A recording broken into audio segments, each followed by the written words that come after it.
Hi, everyone. Just want to welcome you to today's webinar, Hiring and People Development, which is the first installment as part of our quarterly Good Jobs webinar series.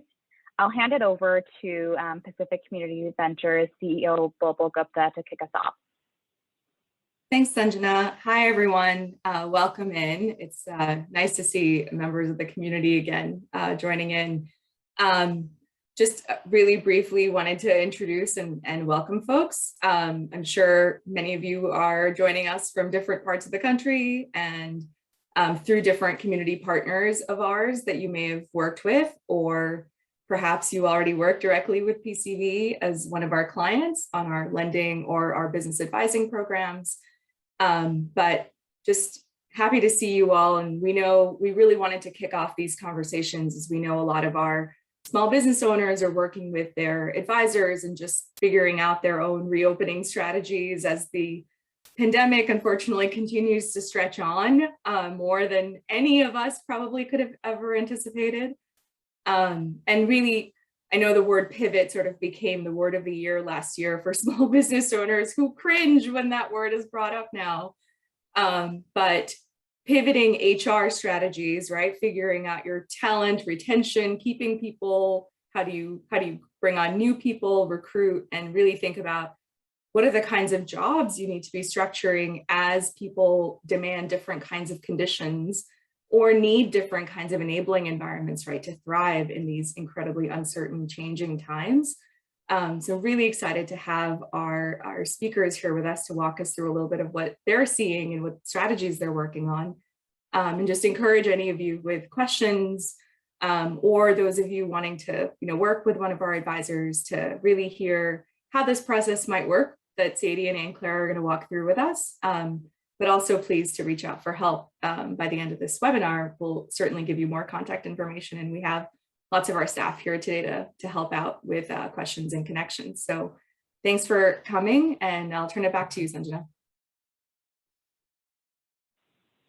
Thank you, Bulbul. As highlighted, today's conversation will really focus on challenges in hiring, retention, and people development, particularly from a good jobs perspective as part of COVID-19 recovery. We're really lucky to be joined by two guests today. First, Sadie, who's the founder and owner of Bread SRSLY, which is a small business that's all about making delicious and nourishing sourdough bread that's also gluten-free. Sadie has been part of our small business community for about 7 years now, and correct me if I'm wrong. And we're so honored to have her join us today to share some of the wonderful work that she has been doing in her business as it pertains to hiring and professional development. We're also joined by Anne-Claire, who is a principal at Broughton Consulting, which is a consultancy that helps businesses in developing thriving workplace cultures of engagement and accountability. Anne-Claire has also been a partner of PCV's job quality work for many years now, and currently serves as one of our expert good jobs business advisors. I also want to highlight, I'm part of PCV's research and consulting team, so we have done a lot of research and development work around the concept of job quality and what defines job quality, as well as worked with several other workforce agencies in implementing specific job quality strategies. I also want to highlight, if there's any questions along the way, please feel free to enter it in the chat and we'll respond as quickly as we can. And this part of the webinar will be sort of in this panel format, and then later on in the conversation, we'll promote participants to panelist view, so you all can share your videos, unmute yourself, ask questions, and have an interactive conversation with both Sadie and Anne-Claire. But to start off, I want to hand it over to both Sadie and Anne-Claire to share a little bit about their background, the impact of COVID-19 on hiring and people development, and strategies that they've seen work in this space during COVID recovery. We can start with Sadie, if that sounds okay. Thanks, Sanjana. Hi, everyone. Thanks for being here today. see my background. So Bread SRSLY just had its 10th birthday last week. So I've been doing this for 10 years, which is wild and cool. We're a team of 25 people right now. I actually made one of my first hires with my first PCV advisor, Rebecca Bryan, way back when I first started working with PCV. And I've learned a lot about hiring over the course of these 10 years. It's actually something I really enjoy. To me, it's like a puzzle. And I like the concept of like strengths-based team building, of like trying to analyze not who is going to be best for the particular position, but who's going to bring the most complementary strengths to the team. So I think my interview style goes that direction. We ask a lot more about like who a person is than what their work experience is, which, you know, has pluses and minuses. I'm sort of always tweaking my interview questions, but I really enjoy that process. Since COVID started, we've had unprecedented low turnover. So I am actually a little rusty at hiring. I haven't made a hire in pretty much a year and a half, which is cool. Like that's definitely a win I want to celebrate. We are about to start our hiring process to bring on a few seasonal staff on our production team. So I'll be diving into, we revamped our production interview process earlier this year. So I'm excited to test that out. And it's interesting to hire seasonal production workers rather than office workers, which I have the most practice hiring. It's quite a different process, but we also, same deal, we kind of ask ourselves what strengths we're looking for in a person to complement the team. And when we hire seasonal staff, we're also looking for people who will potentially want to stay long-term if a position opens up at the end of the season. So that's my like nutshell hiring thing. Pass it over to Anne-Claire. All right, great. Yeah, so I'm Anne-Claire Broughton and focus on three things in my work. One is succession planning for small to medium-sized businesses, focusing on employee ownership. So worker cooperatives, employee stock ownership plans, and other forms of employee ownership. Second thing is creating great workplaces where everybody's empowered through open book management. So I'm a certified open book management coach with the Great Game of Business. And it's a very proven method for just teaching people the business. How do we make money? What are our major costs? What are our expenses? And how can we all pitch in from wherever we sit to make the whole business stronger so we all succeed together? And then the third thing is participatory management, and how do we just create great workplaces where everybody's heard and seen, and we've got all of our systems building a great culture. So it's all around building a culture that's participatory, where everything you do from hiring to onboarding to training and promoting all the way up to employee ownership is all aligned with what we're trying to do.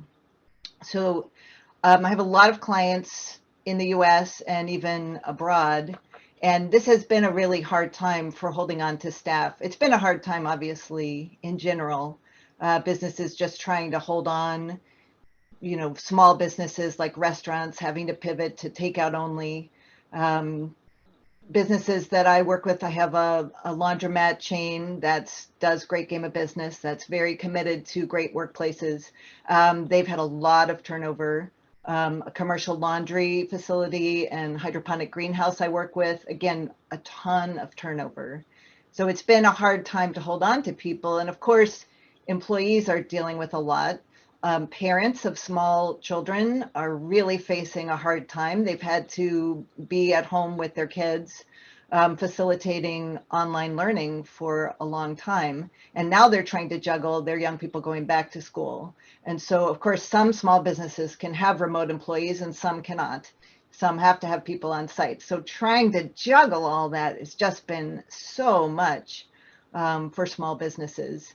So, I mean, some of the things, well, I guess I'll just say, just trying to navigate all that and trying to navigate keeping people safe in a pandemic have been some of the biggest challenges. So some are trying to require vaccination, trying to make it easier. Some are even playing what we call mini games in the great game of business. So rewarding people if they can get vaccinated by a certain time, they're eligible for certain prizes. So people are trying a lot of different things to keep people safe, to get the right people in the seats. But it's a challenging time. Great. Thank you, Anne-Claire, and thank you, Sadie. That was really helpful context to set up the conversation. We can start sort of promoting folks to panelists so people can start engaging and asking questions and, picking Sadie's and Anne-Claire's brain a little bit. But I had a few follow-up questions that I'd love to hear a little bit more about. Both of you mentioned some really interesting strategies to sort of encourage employee engagement during this time. And Sadie, you had mentioned you've had actually unprecedented you haven't had to hire in over a year and a half. So curious why you feel as though that's been the case for your business and what strategies have you implemented to sort of make that the case? Yeah, I think there's probably a lot of factors there.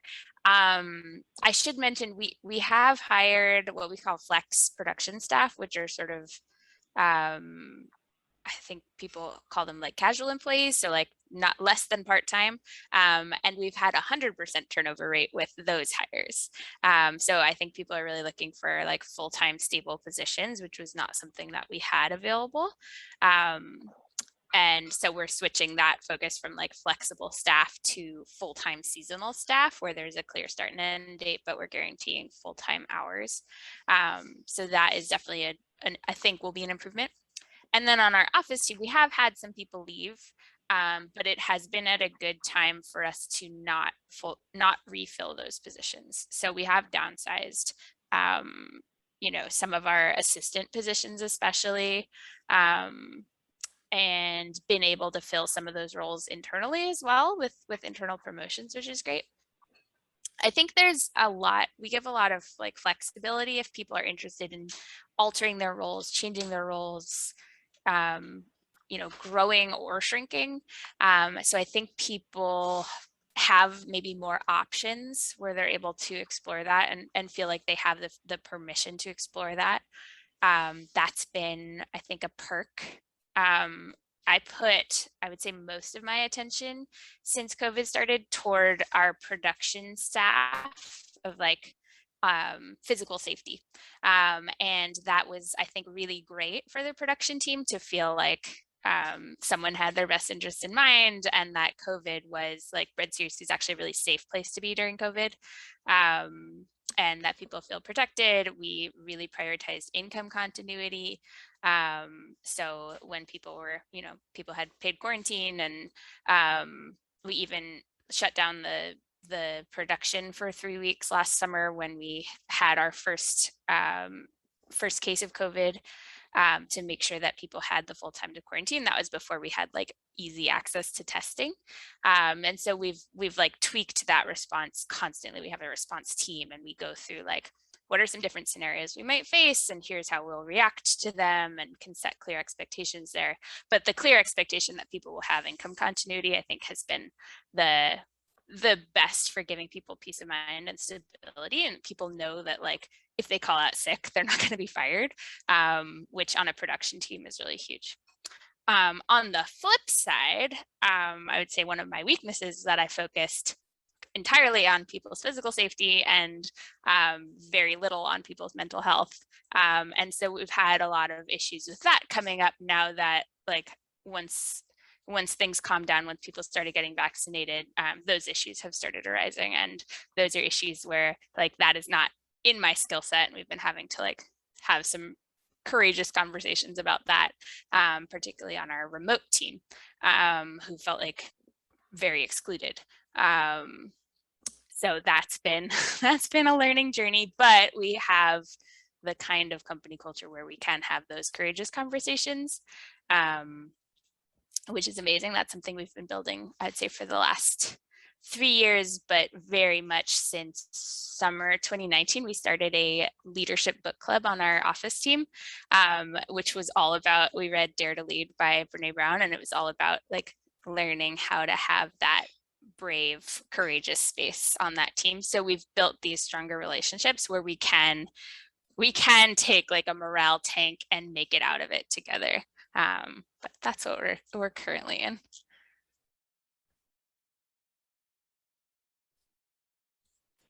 Great, that's really helpful background, and appreciate you sharing some of the strengths that you've been working at, as well as some of the areas where you've been growing over the past few months and then years. So really appreciate that, and totally understand. Mental health is such a huge component of everything that's been going on, and really prioritizing that is key for employees and workers. Curious, Anne-Claire, if you could share a little bit more about some strategies or approaches that you've seen being successful in terms of hiring and people development during this time, and what's really worked well and maybe what hasn't worked well. Sure. Well, interestingly, some of the companies that already are a great place to work and pay people really well and have a really great culture are not having any trouble with hiring. So they like to say there is no staffing shortage if you've already got a great place to work. So that's great to hear. And certainly Great Game of Business, open book management clients have this regular rhythm of weekly communication where everybody knows how we're doing. And my clients have made sure to share, how are we doing with cash flow? Are we going to have a job? And because if you don't give people information, they will make things up. So my clients that are just very, very good communicators and let people know exactly how the business stands, how are we conserving cash, what are we doing to be smarter, how are we taking care of everyone? Like Sadie said, I have seen that flexibility where, if someone needs to be remote for a time, they're able to work with them. So people are really trying to be very, very flexible. So those are some of the things that have worked well. And last summer, when things were very, very tense around racial equity in our country, some of my clients have had, even if they were working remotely, they had virtual water coolers. So Zoom moments where they could get together and share their experiences and share their concerns. So that's been really, really important. So communication, I think, has been really, really key. Other companies where they have not kept up with livable wages are having a harder time, bringing in more people, attracting, retaining people. And some are trying for hiring bonuses. So, there are cases where people will come in and work for an hour and then leave, or will work for a day or two and then leave, because there's just a lot of choices right now. So some are experimenting with hiring bonuses, and that if you stay for 6 months, then you get $500. And that gives you a chance to really win people over and build a really strong relationship with them. Because the number one factor in people staying is having a good relationship with their manager and feeling like their manager cares about them. So if you can get people to stay for a period of time, and if you can find ways to invest in your culture, I think that really, really helps.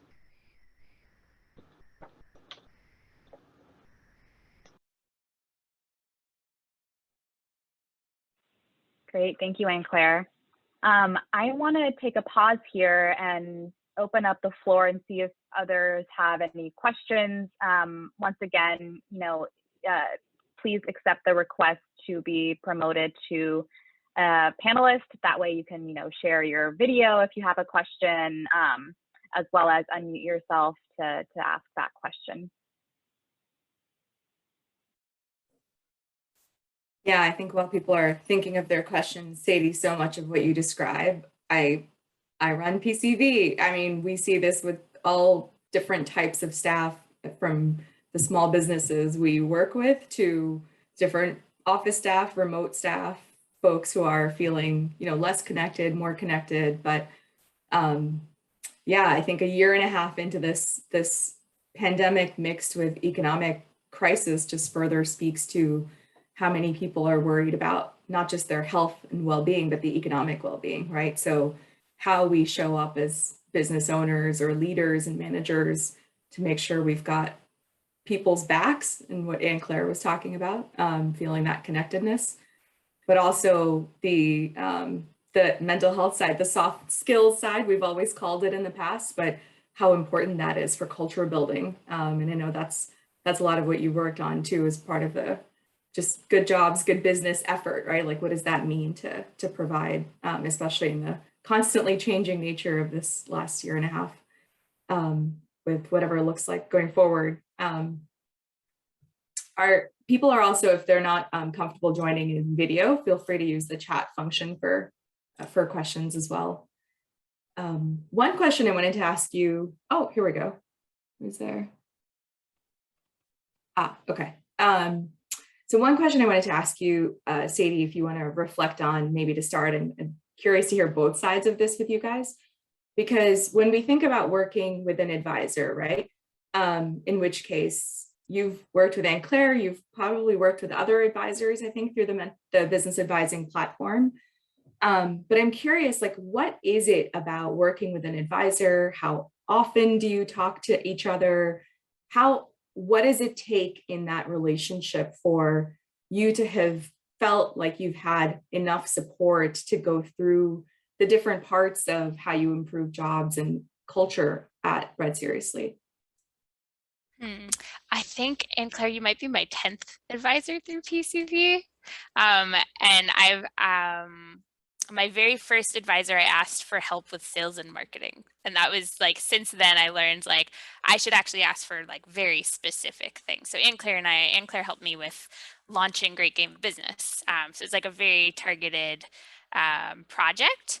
And so for each targeted project, that's been very different. So with one advisor, I worked with her every week for like a year and a half. And one advisor, I worked with him once and we solved the problem. I think, Anne-Claire, you and I meet like once a month. And now that the project is moving, it's a little less often because it needs a little less maintenance there. So I recommend, and the PCV team, I love you guys. You're so amazing at like taking these specific requests. My assumption is the more specific the request is, the easier it is to find a great match for the advisors. So for people who are looking at joining the PCV community for the first time, I recommend like get clear on what your need is. Also, I think PCV community is like super generous. So I've learned to not be afraid to ask for things, for what I need there. So that's been amazing. You cut out for the second half of your question. My internet went off. Could you repeat that, Bubble? Oh, I think you answered it actually. I was just great. curious, sort of what is it about working with an advisor that's helpful to help you continue to feel like you have the support to improve the quality of the jobs and the culture that you offer? I think you were describing the more specific a challenge you can express, the more an advisor can pinch hit and sort of help you solve that challenge. Presumably each challenge you solve is helping you improve your business overall. Yeah. And there's something in that then inherently builds culture, but there's much more intentionality to what you're describing on the jobs and the people culture building side. Yeah, Solving a couple of business challenges here and there. Yeah, and sometimes the challenges are for me personally. Like I've worked with an executive coach as an advisor through PCV when I was in a period of like burnout and needed some coaching of like how to take care of myself. So sometimes it's like very specific for Bread SRSLY, for the team, for the finances, and sometimes it's for me as the business owner who like also I need to like recharge and refuel. But it's really amazing to have someone outside of the company to talk to and to work with and to be like really honest and vulnerable with, in a way that like I try to be honest and vulnerable with my team as well. And there are things that are not appropriate to talk about, like my fears or my worries. I mean, sometimes it is appropriate to talk about this with the team, and sometimes it's much kinder to work them out with someone else where I'm not passing on those fears to other people unnecessarily. So just having like a sounding board and someone who cares about me. And I find like all of the advisors I've worked with at PCV are like really non-judgmental, which is super helpful. So it's very easy to like be straightforward about what I'm facing and the help that I need, and accept that help. That's great. That sounds like a lot of self-awareness has been part of that journey for you, right? I mean, which is important for any leader, I think. And I think what you're calling out is one thing we've learned through doing these listening sessions in the past year and a half since we started those, especially for our small business community, that a lot of business owners don't realize that if an advisor either isn't working out or you've solved it and it's done, and you continue to have different needs, that you can continue to always come back to PCV and ask for the next advisor or a change, right? It's not always a good chemistry fit either. So that's definitely something we try to emphasize more and more, because I think that's been a big awareness for us as well. Yeah, I've had amazing luck. I've had good chemistry with pretty much everyone, but I do have friends who have tried and not had good chemistry that first time. And I think that can be discouraging, but there's so many amazing advisors in the network. I don't know how big your advisor network is, but you always come through when I ask for something. So I assume it's big. Oh, that's great. Good job, Daniel and team. Well, I'll just add that we are, whenever I've worked with a small business through the Small Business Advising Program, we've started off by just very clearly delineating what the goal of our working together is, coming up with several objectives, and then deciding how frequently we'll work together. And then having that check-in is really helpful. I think that's where an advisor can help you, because it's very easy to be working in the business every day, putting out fires, trying to make sure everything happens. It's harder to work on the business. And that's where the advisors, I think, can bring a nice rhythm to at least once a month. In this case, you're thinking about these things and we've got these goals, so you want to have something to report when we check in. So that rhythm of being, having someone that's with you while you work on the business, I think is useful. Yeah, I can see having that, because you also build that trust layer, right? Like as you build that rhythm. Sanjana, did you want to, sorry, I know I see questions coming into chat. Do you have them handy? Yeah, I do. Yeah, so we have 3 questions that have come in. The first one, Anne-Claire, is for you. For a business that's new to hiring or perhaps doesn't have a lot of financial resources to invest in employees, what do you think is a good first step to get started on that journey? So a couple low-cost things. One is to ask your employees to refer good people that they know. That doesn't cost a lot. And some businesses have gotten in a really good rhythm with that. They hire really great people and then get them to refer other great people in their network. So that's one low-cost way. Also to just leverage your network. Just put the word out that you need good people and what their skill sets need to be. That can be a good way. And then just thinking about building culture. I mean, one very easy thing to do, well, the number one thing is to build a relationship with the people that you hire, because like we've said, having a caring manager is the number one factor in people staying. And then just being transparent about what you can and can't do can help you with retention. And I will put in a plug for some form of open book management. If you have key revenue targets and you can keep everybody up to date about how you're doing and let people know, the more money we make, the more we can pay everybody and do all the things we want to do, that starts to build that culture for low cost. So those are a few things. I just want to add one thing to that. If you're specifically talking about hiring and not having those financial resources to like incentivize hires, I like to think of hiring as a conversation, and that conversation starts with the job description. And I've read very few great job descriptions in my life, and my first PCV advisor is the one who taught me that. I wrote like a 5-line job description for someone, and she was like, you didn't write anything that told me that I would want to work here. Like, the job description is such a rich tool that I think is overlooked. Put your time into writing that job description that's going to tell people what it's actually like. Like, someone can read that job description and know, I have a good sense of what this job is, what the company culture is, and whether it's a good fit for me. So put your effort into writing. That is low cost. I actually just hired someone and I did that. So that is great advice.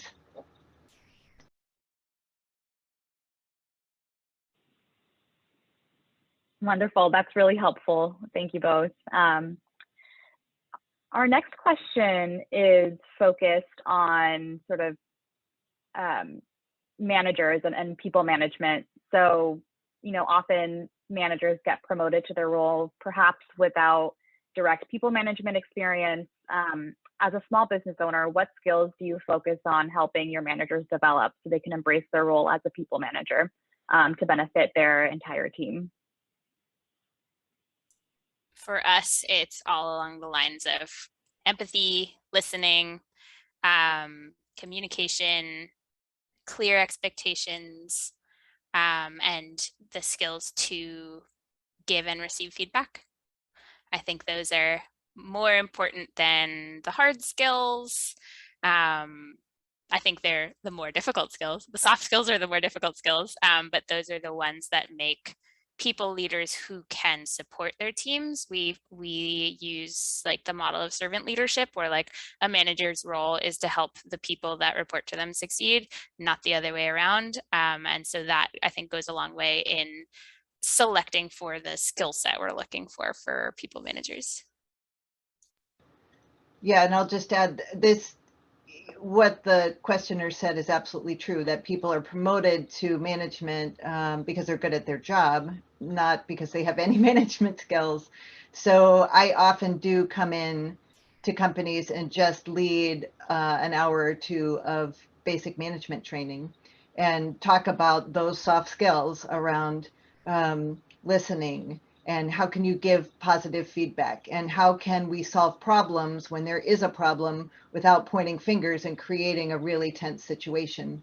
There's a concept called autopsy without blame, where we just figure out how the mistake got made and we deconstruct it and we put in place a system so it won't happen again. But we don't have this culture of finger pointing and yelling, and which is so destructive. So things like that. And of course, servant leadership, and how the manager's role is to remove barriers, not to just tell people what to do. In the most ideal setting, people know the parameters of the job and they're able to come up with great ideas about how to do it, and the manager facilitates that. The manager does not have to and shouldn't be micromanaging every step of the way.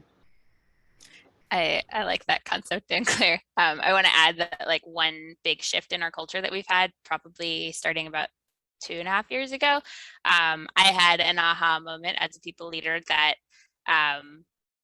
I have learned most of what I've learned through making mistakes, and it's unfair of me to forbid other people to make mistakes, because that forbids them from having learning experiences as well. So we've tried to build that into our culture. We try to set very clear expectations when someone is hired, and especially when people managers are hired, that we expect them to make mistakes and that it's a safe place to make mistakes. And on our production team, that's been amazing as well, because I think in manufacturing, you often have a culture where like everyone makes mistakes, but often there's a cover-up culture there because it's not safe to admit you made a mistake. And since shifting that part of the culture, we've had we still put out fires all the time, but people come forward and say, this is happening, I did this, I noticed this, and we've like removed that shaming part of the culture, which just helps us fix problems so much faster and more collaboratively.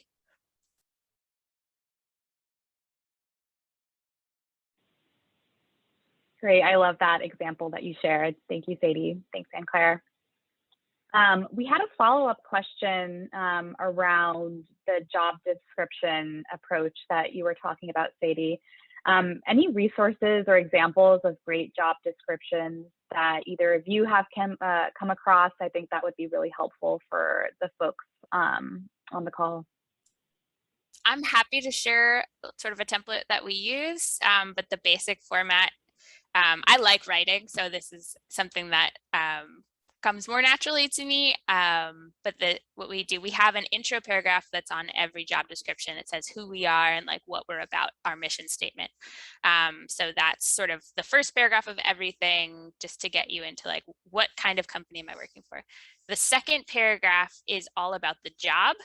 And I try to write it in sort of like upbeat, friendly language, like for our, operations manager, it's like, you are the captain of the bread production ship. And like, I talk about like what you are, you will be doing this, you are responsible for this. So by the end of the second paragraph, someone has a good idea of like the big picture vision of what this job is. The third paragraph talks a little bit more about like personality traits that might be helpful for the job. Like, you solve puzzles for fun and you love math, and like accountability is your middle name, things like that. They're like cheesy. So by the third paragraph, you should get a sense of like, do I have those skills? Does this sound like me? I'm going to keep reading. Then it's a list of job responsibilities that should give a sense of like the actual tasks and the actual types of work that you'll be doing from a more detailed perspective.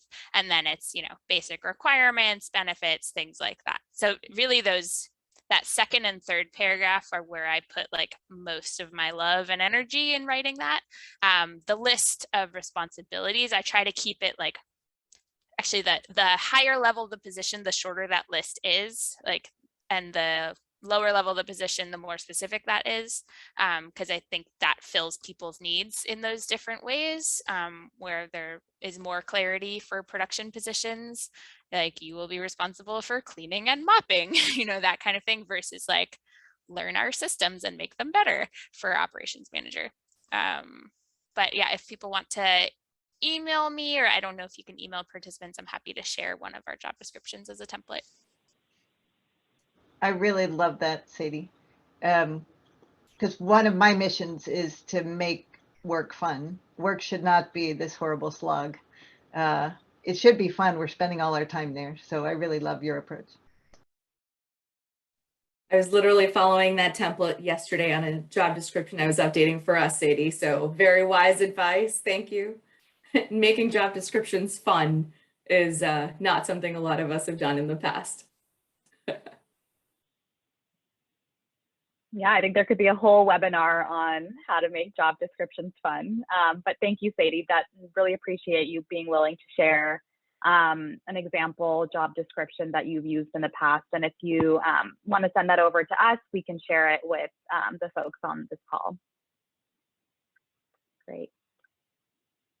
We had one more question from Laura. She mentioned her main reason for participating today is because she was interested in hearing how you, Sadie, or the small business owners that you've been working with, Anne-Claire, are reaching a diverse audience for hiring candidates. I think the job description advice definitely holds for that, because you're communicating what it's like to work at your company. Is your job description very clearly written from a white perspective? That's gonna come through when someone reads it. Next is looking at your interview process. For example, when I'm the only person interviewing, it's probably clearly communicated that I'm bringing my personal biases as a white woman into the interview process. If I bring in other team members, am I bringing in other white team members, or am I bringing in people of color? We had an experience where the other person I was interviewing with was another white woman on our team, because that was the person who this person would be reporting to. So she needed to be there, but maybe I didn't need to be there, and we could have brought in someone else. That resulted in, we ended up hiring a white woman from that interview. And in reflection, what did we do well? What didn't we do well? Maybe we shouldn't have had two white women as the interview panel, because that probably self-selected in a way that was harmful. So think through, like, what are you communicating in the job description? What are you communicating in the interview process, implicitly or explicitly? Explicit would be more in like So in my interview process, I like someone to read through the job description and know sort of what it's going to be like to be in that job. I like someone to come out of the interview process feeling like they just had an experience working the job. And I get that feedback a lot. Like, people compliment our interviews, which is really cool. They feel like they know what it would be like to work with me. So like, be honest in the way that you do those interviews. It's okay to be honest and say, like, diversity and inclusion is something that we're working on, but it's not something we're great at yet. Because that honesty and vulnerability is, it's like, if someone joins your team and you didn't say that, it's going to be obvious that that's true anyway. So you may as well be honest about it. Yeah, that's what I have for that. Well, I'll just add, so we recently hired an executive director for the nonprofit that I started, the North Carolina Employee Ownership Center. And we did put it out on a lot of different places. And then we really tried to remove bias from the hiring. We had a third party take out names and schools and things like that, so that we just saw the person's qualifications. And then we had a very clear, specific list of skills and things that people needed. So we were scoring people. There were 3 of us. We were a diverse panel, male, female, BIPOC, white. And then we interviewed the folks that had the highest scores based on this set of things. And we interviewed them with a very clear, specific process. So we just tried as best as we could to take bias out of the hiring. I love hearing that, Anne-Claire, thanks. We moved PCV towards that last year as well, and it's been a big culture change in how we recruit, hire, onboard folks too. That's a great strategy to point out. Yeah, we do a similar thing. Also, since last summer, this was the big change that we made, was realizing that.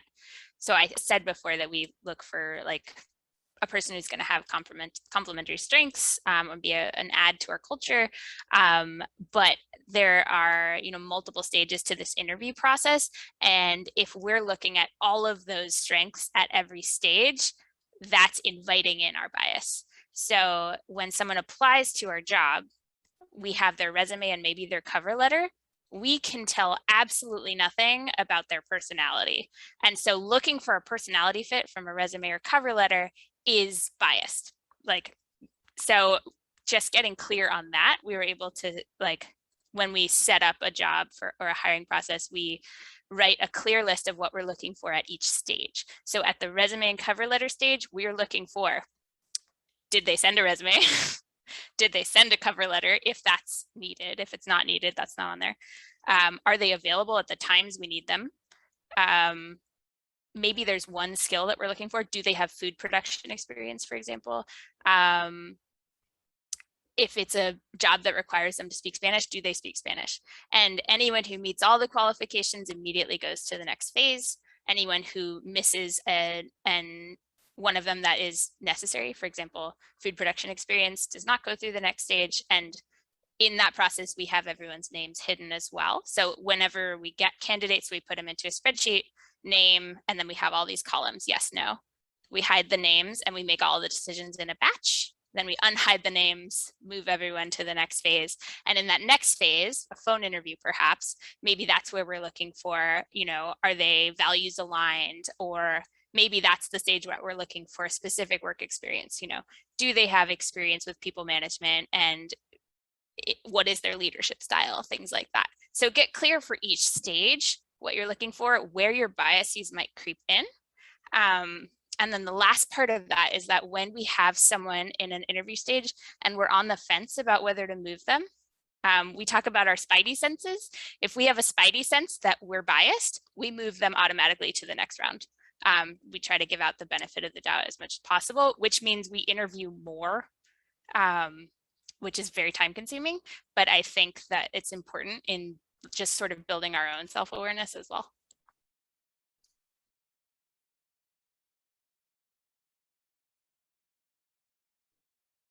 Great. I like that, spidey senses.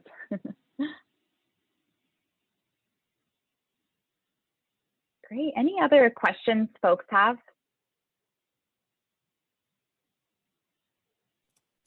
There's another question in the chat that came in asking around sort of in this between the remote workers or folks for, in your case, who you have coming in, I suppose from production reasons especially, how do you, you mentioned earlier in your comments, like some of the differences around connectedness, but how do you solicit feedback from the different types of workers so that more people feel heard and are able to sort of still feel like they have a voice in the culture you're building and the openness, I suppose, of your work environment to have that engaging workplace feeling?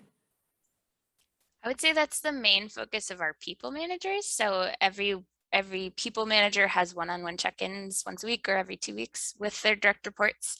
And that's designed to be a place of feedback. And we try to set an expectation that feedback is part of our culture.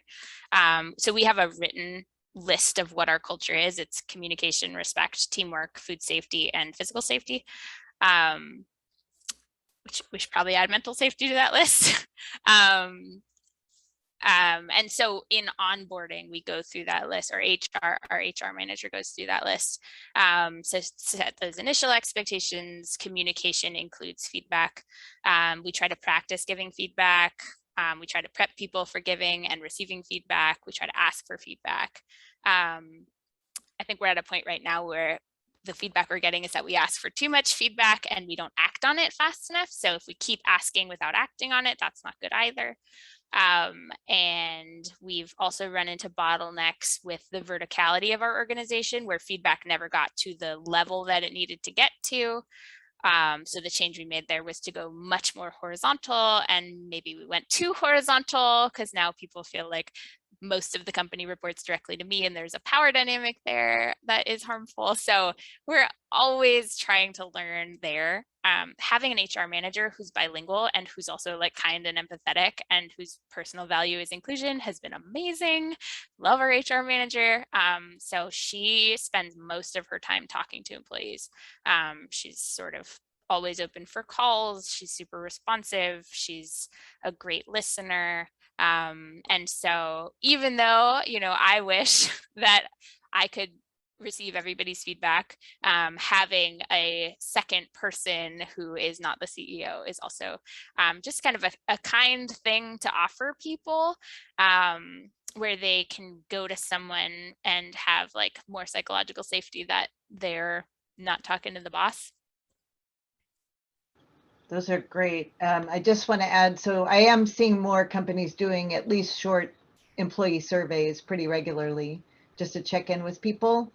And a concept I really like is managing by walking around. So if you have people on site, and especially if you're not big enough to have an HR specified person, then I think as the small business owner, you've got to do some managing by walking around and just checking in with people pretty frequently. That's really important. Oh, and another thing that I've seen is just, especially during this period, I have one company that's very emotionally intelligent, and they've made sure that they have actually several offices. So each office has checked in with their whole team very closely to make sure everybody's okay. And they even did a mental health check-in where everybody had to go around and say where they were from 1 to 5 and why, and how the team could support them. And they were doing that every single day during the worst of 2020. And they're still doing it pretty frequently just to make sure people are hanging in there.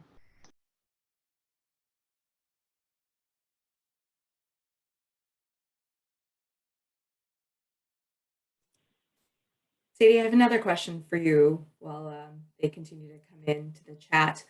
I think, you know, given where we are in terms of the changes you've made, adaptations to the pandemic, reopening, et cetera, bringing people more and more back in person as well. What do you think about when you're thinking about growing and adding more folks, what is the role of capital in your business, right? And what do you need from your investors or wherever you are in seeking capital? Like, what does that need to look like for you to feel like you can really stay making the progress in the organization and the people and the hiring strategies that you are hoping to enact more and more? That's a really tough question.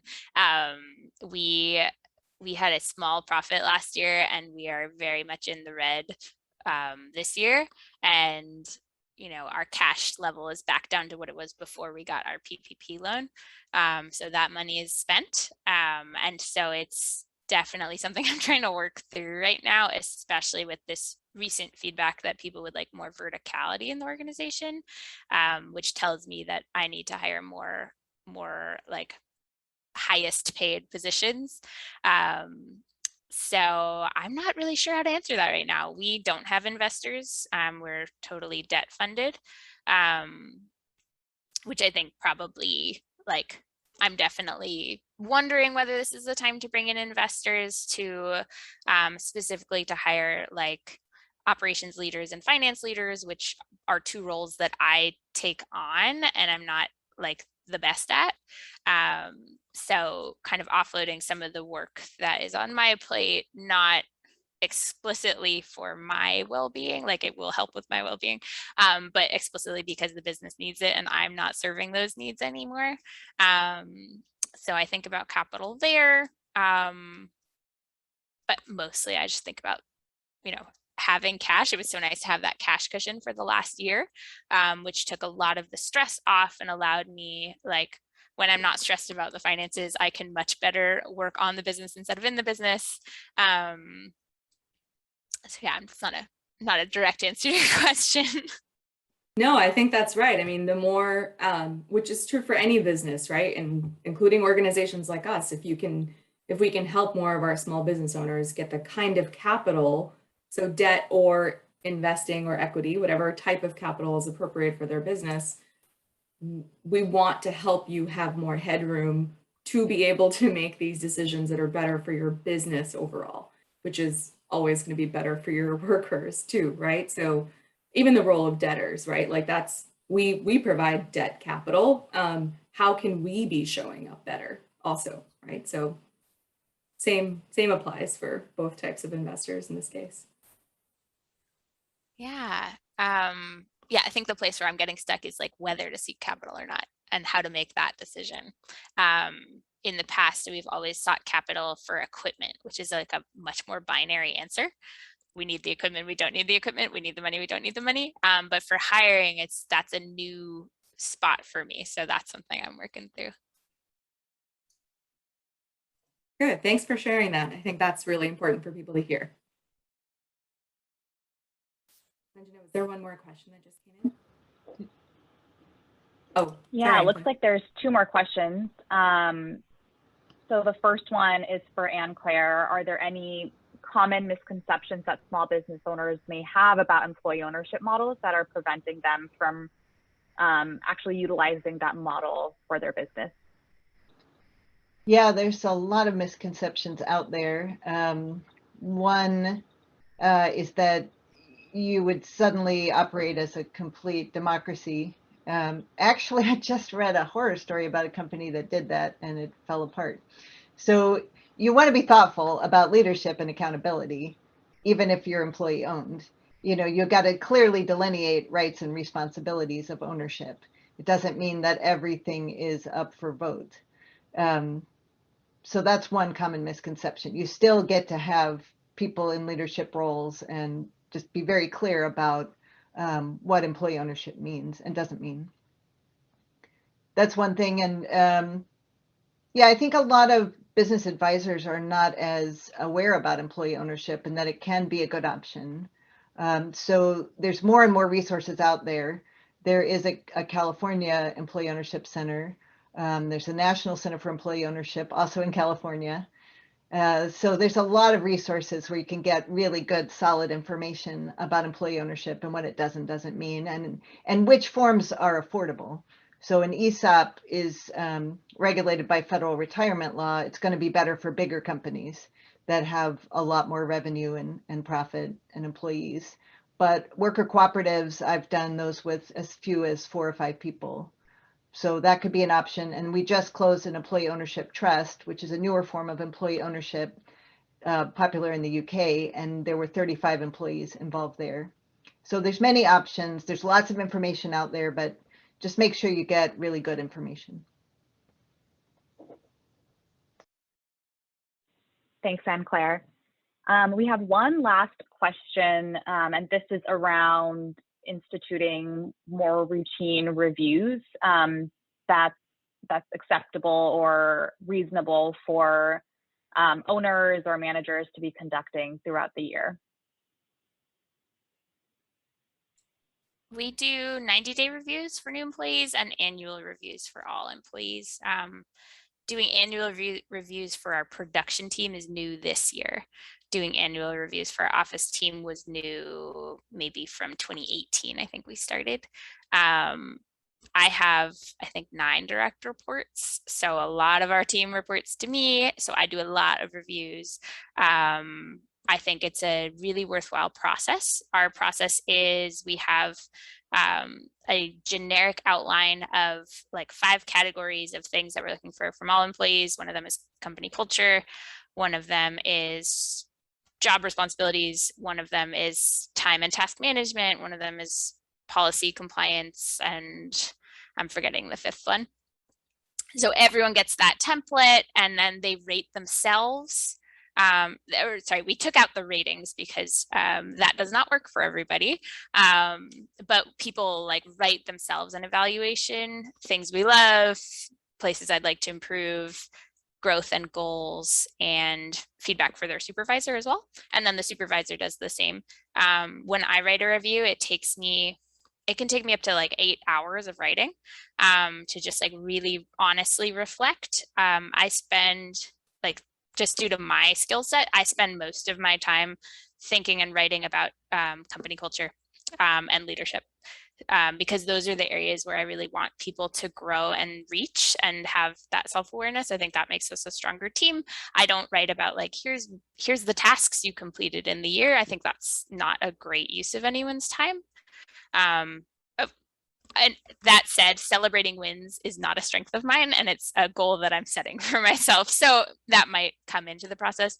But I think spending that time and then the actual review, I've had reviews that ended up being like 3 different 2-hour sessions, like a 6-hour annual review, because we go, you know, line by line, and we go into depth, and those conversations that happen from the bullet point list are like where the real magic happens. And so I'll like take notes during that in-person review that's on the document, and then go from there. So that's our review process. And I'll just quickly add, a lot of my smaller business clients do struggle to put in place some kind of performance review system, but they really find it valuable once they figure out the right one that does align with the company's values as well as with specific skills. And there is a trend in the broader HR world to do more frequent check-ins and not to do big, hefty annual reviews. So there's many options. But one rule of thumb is that feedback should not be a big surprise during an annual review. You should be giving people frequent feedback, especially if there's an issue. Tell them right away and work with them on it. There should be no big. I was at a performance review once where I wasn't giving it, but someone told, it was 360 review, and someone said, well, you did this thing 7 years ago. And the recipient was like, would have liked to hear about that sooner. So yeah, frequent reviews are more valuable. Yeah, the only time I had a review at a job that I had was at a coffee shop. They waited until my 90-day review to tell me that the pants I was wearing were the wrong color. I was very disappointed in them. I use that now when I train people how to do reviews. I use that as the example of what not to do. And another good reason for what you said earlier about building more of a culture of courageous conversations and feedback in any organization and team, right? Just so we all get to better places together. So I know we're at time, and some folks are probably going to have to hop off in a minute. Thanks, Sanjana. We just wanted to make sure folks had access to the Good Jobs toolkit, but wherever you are in this journey, as you've clearly heard from Sadie and Claire, it's certainly not a linear journey, and it takes us back and forth across all the different parts of our Good Jobs framework. But please, if you need an advisor, if that could be helpful for you, or if you want to just work through the toolkit, please take use of the resources and know that we are here to help, and reach out. Oh, thanks, Daniel. He just popped in to the chat his email if anyone needs to get in touch with our advising program. But thank you again so much, Anne-Claire and Sadie, for joining us today.